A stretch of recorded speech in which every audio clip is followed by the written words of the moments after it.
मान लीजिए उस दुष्टा में कबीर जी आते तो भी मना करते हैं कि नहीं गुरु जी को भी मानो, और जो दुष्ट आत्मा उनके पास जाते हैं वो कि मुझे तो गुरु जी कहे आस्था दुष्ट रख गया। तो ऐसे हमने कहते हैं जैसे माता गर्भ को रख यतन बना और ठेस लगे तक क्षीण हो जाती रही, ऐसी भक्ति जा। जैसे किसी बहन को मुश्किल से गर्भ रहा हो कई वर्षों में, फिर वही जानती है कि किस प्रकार इस लाल को, इस बच्चे को परिपक्व करना है। सपने में भी डर लगता है कि कहीं करवट बदलते समय बालक पर दाब ना आ जाए, मेरा गर्भ खराब हो जाए।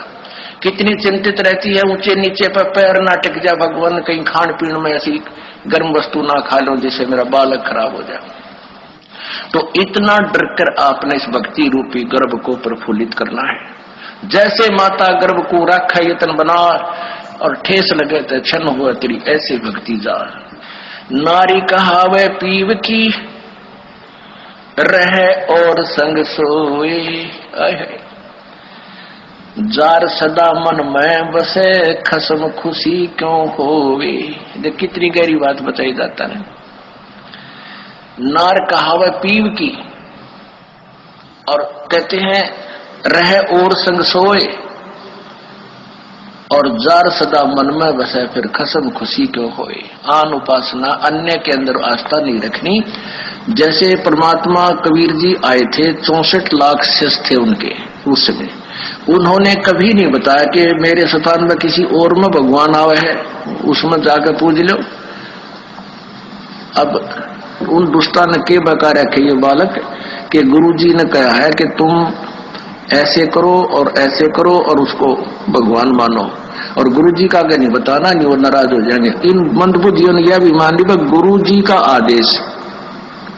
पीछे से 10-20 दिन यह बकवास चली थी, अब सेट हो गया। गुरु जी का मेरा आदेश और मेरे सामने आप कहो कि क्या आपने ऐसा बोला है और मैं नाराज हो जाऊंगा, यह भी स्वीकार होगी। तो ये ऐसे कुसंगत होती है, वो बर्बाद करती है उन्हीं को जो मंद बुद्धि होते हैं। नहीं तो ज्ञानवान तुरंत सोच लेते ये कोई बात है, इतने दिन हो गए गुरुजी ने 15 साल हो गए मैं नाम देते न, किसी को ऐसा कुछ कहा नहीं, कोई ऐसी दोगली बात करी नहीं।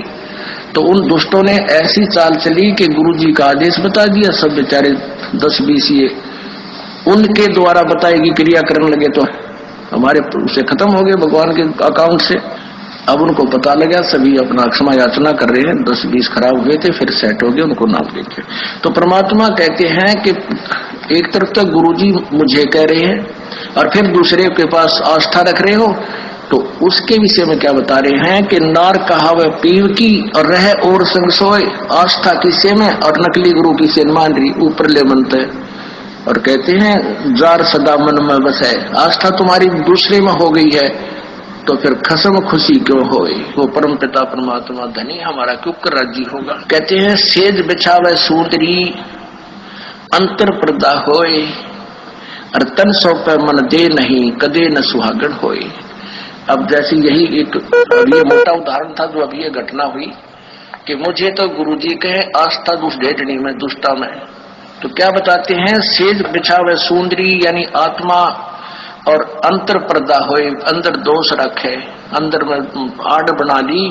और कहते हैं तन सौंपे मन दे नहीं, यानी शारीरिक तरीके से तो यहाँ आकर नमस्कार करे, और आत्मा उस दुष्टा में। ये 10-20 से बिगड़े थे, वो सेट हो गया। अभी 10-1 दिन ये पता नहीं अंडरग्राउंड कैसे एकदम चल पड़ा था सिस्टम। तो दास को पता चला, जब उनको बता दिया कि तुम्हारा सब कुछ बर्बाद हो गया, तो उन प्यारी आत्माओं ने बहुत दुख हुआ इस बात का कि हमारा तो सारा नाश कर दिया उस नालायकों ने। ऐसे बहुत से झटके आएंगे, लेकिन ये हमारे ये परमात्मा का बाग किसी से बिगड़ नहीं सकता।